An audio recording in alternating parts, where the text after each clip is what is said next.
Ton code APE va changer en 2027 et je t'explique en fait pourquoi, qu'est-ce qu'il va y avoir comme changement, qu'est-ce que tu dois faire et puis voilà, comme ça que tu comprennes un petit peu cette actualité. Alors il faut d'abord comprendre que le code APE, c'est un code qui a été attribué par l'INSEE quand tu as créé ton entreprise. Par exemple, le 7021Z, Conseil en relations publiques et communication. Ces codes APE, ça sert pour de la statistique. En gros, c'est pour dire qu'il y a tant d'entreprises qui ont créé dans tel secteur d'activité. Donc, par exemple, le conseil en relations publiques et communication. Ce code APE, en fait, il est calqué sur une liste européenne qui a été créée en 2008 qui va indiquer, par exemple, en France, il y a eu tel nombre d'entreprises qui a été créé, par exemple, dans la communication, dans le BTP, etc. Donc, le code APE, il définit pas directement ton activité, mais en fonction de l'activité principale que tu exerces, ça va te mettre dans un tiroir, dans une catégorie, on va dire d'activités, un groupement d'activités pour faire des stats chaque année pour, voilà, comme je te dis, combien d'entreprises ont été créées, cessées et en fonction des catégories d'activités. Le truc, c'est que cette nomenclature, en fait, cette liste de code APE, elle existe depuis 2008. Il y a eu quelques révisions, des versions modifiées en 2015, etc. Mais il faut croire qu'il y a eu de nouvelles activités qui sont arrivées, par exemple les activités un peu sur les plateformes en ligne, les influenceurs, etc. Et certaines activités qui étaient un peu dans des activités fourre-tout, par exemple pet sitter ou autre, qui étaient dans code APE un peu le fourre-tout. Et donc, qu'est-ce qu'ils ont fait? Ils ont sorti une nouvelle nomenclature, donc ça c'est l'Europe qui a fait ça, avec des codes APE qui ont été révisés, avec des nouveaux codes APE ou des codes APE beaucoup plus précis en fonction des activités et sur un plan en fait européen. Donc la nouvelle nomenclature, elle est maintenant de 2025.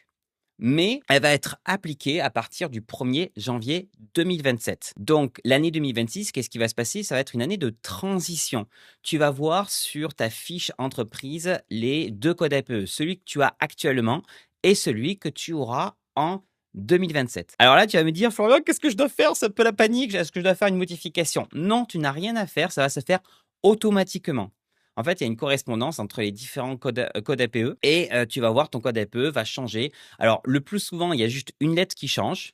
Mais pour certains, attention, ça change complètement les chiffres et les lettres. Et pour ça, je t'ai mis en lien en description mon article de blog qui donne tous les listes des codes APE 2026 et qui seront pour 2027. Je te montre l'article là, il est ici et tu peux t'amuser à taper ton code APE. Donc si par exemple je teste avec le 7021Z et là je vois que ceux qui ont le 7021Z, ils auront plus tard le 7330Y, activité de relations publiques et de communication. Donc le code APE change et l'intitulé change. Ah, encore une fois, l'intitulé ici, c'est l'intitulé du code APE, c'est pas forcément l'activité que tu exerces. Par exemple, si tu fais du community management, ton activité c'est du community management, mais le code APE qui sera attribué sera le 7330Y, activité de relations publiques et des communications. On est passé de conseil à activité. Si je prends ceux des coachs professionnels, 7022Z, eux, ils changent 7022Z en 7020Y, activité de conseil pour les autres affaires et autres conseils de gestion. On va tester maintenant si tu tapes par exemple coiffure. Est-ce que la coiffure, ça change? Donc, il va y avoir deux types de coiffure. La coiffure et activité de barbier hors salon et ceux qui sont en salon. Donc là, il va y avoir une distinction pour salon et hors salon. Et je vais tester pour les prothésistes ongulaires. Parce que je sais que vous êtes là aussi. Alors, je pense que c'est le soin de beauté que vous avez. Soin de beauté, si je l'écris bien. Ah, il va y avoir donc soin de beauté, on va passer soin de beauté et autres activités de traitement esthétique. Donc pareil, il va y avoir un changement de code APE. Comment tu vas le voir? Alors normalement, pour voir le code APE qui va être attribué automatiquement, il faut aller sur un moment datainp.fr, je te mets le lien en description, taper ton nom d'entreprise. Donc, moi, j'ai tapé la Micro by Flow parce que je suis en société. Voilà, je suis ici.